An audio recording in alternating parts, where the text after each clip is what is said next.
And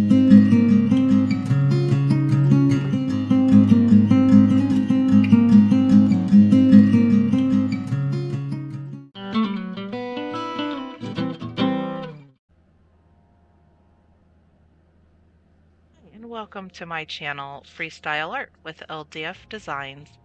Today I'm going to be working with these plaster sheets along with one of my vases that I have prepared for encaustic. I've never done this before, so this is the first time that I am trying this. So I hope that you'll sit back and enjoy this journey with me.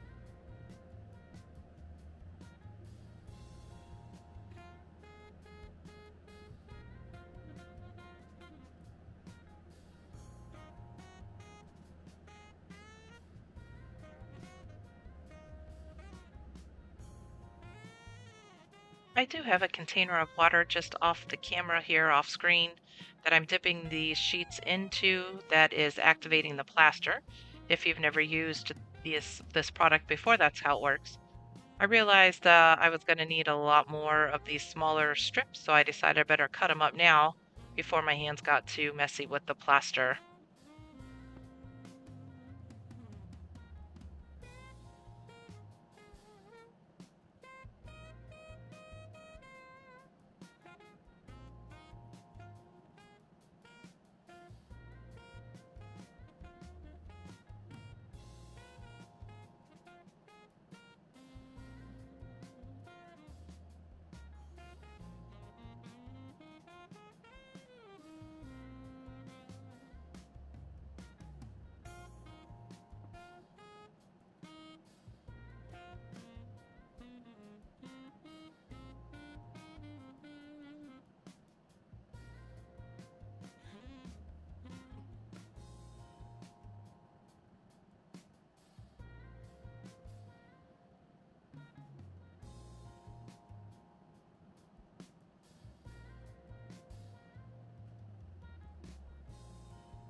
I realized as I finished those pieces up that I had gotten plaster on the rim of the vase and that needed to get wiped off of there before it started to dry. And I also decided to add some of the plaster cloth onto the bottom. I did find out as I put it on there, it stuck quickly, and I did have a little bit of a hard time maneuvering it around, but eventually I did get it in the placement that I was looking for.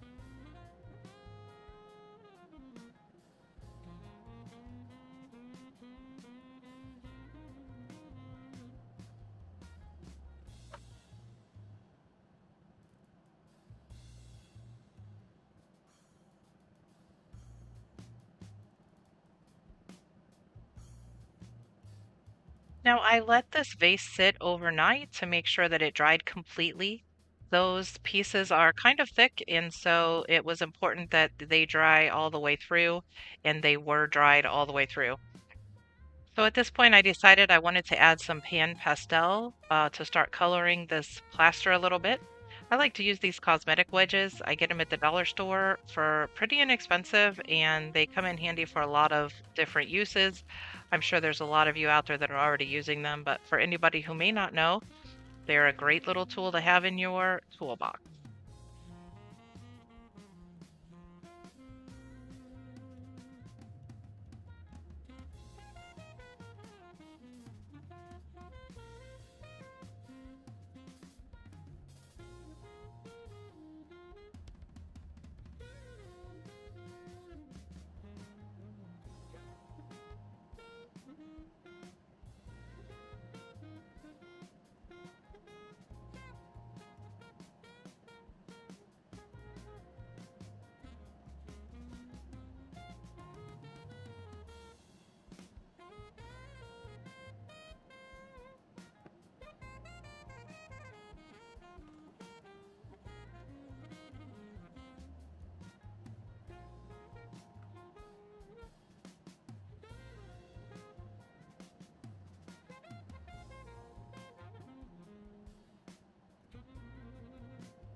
After I finished coloring all of those pieces, I was trying to decide what I wanted to do next and went ahead and opted to go ahead and put the pan pastel on all of the plaster pieces.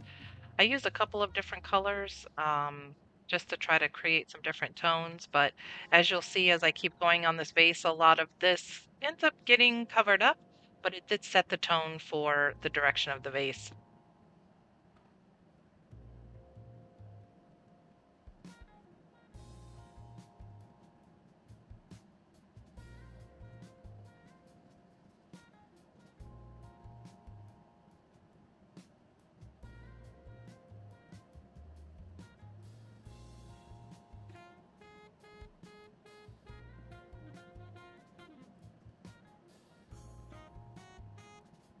I also have some oil pastels. I have a couple of different brands. I don't believe these were a super expensive brand, but I do use them every so often and decided to make some marks using those oil pastels before I started putting the encaustic on.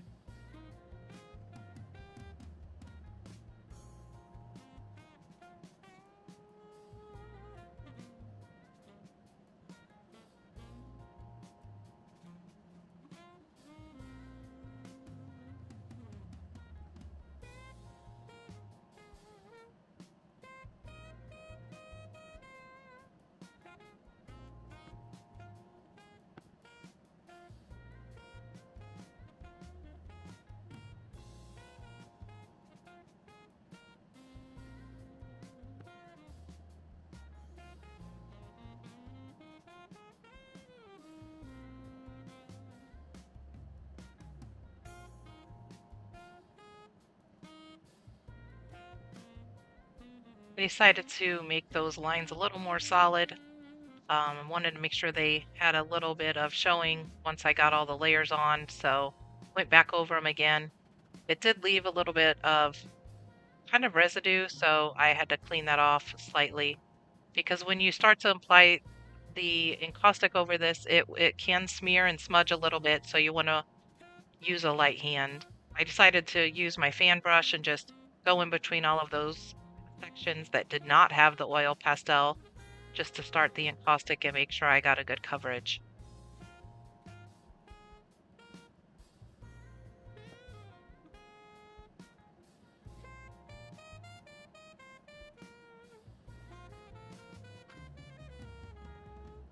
Again, as I stated, when you start applying the encaustic over that oil pastel, it can pick up on the brush and smear or smudge. Sometimes I like that look and I don't mind it, but in this case I was trying to keep that from happening, so I usually will tap the encaustic on a little bit as you see me doing here, just to try to secure it, seal it in, and then I can go back over it with a more generous coat of encaustic. That's one of my little tricks, I guess.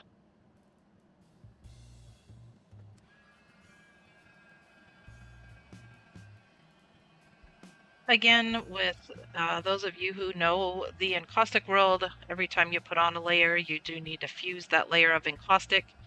So that's what I'm doing here.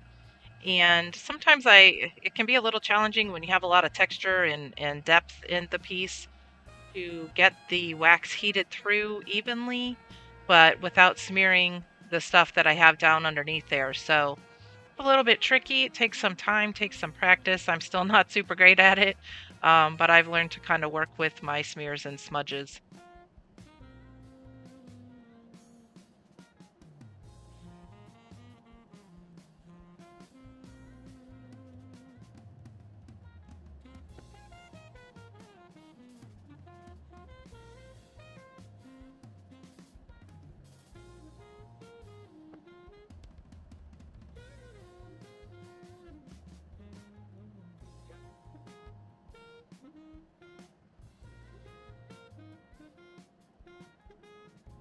At this point, I'm just about wrapping this video up. I do have a follow-up video in which I take this vase to completion. So I will put a link on this video so you can find that one if you're interested in seeing how this vase turns out. Thank you for watching today. I really appreciate it.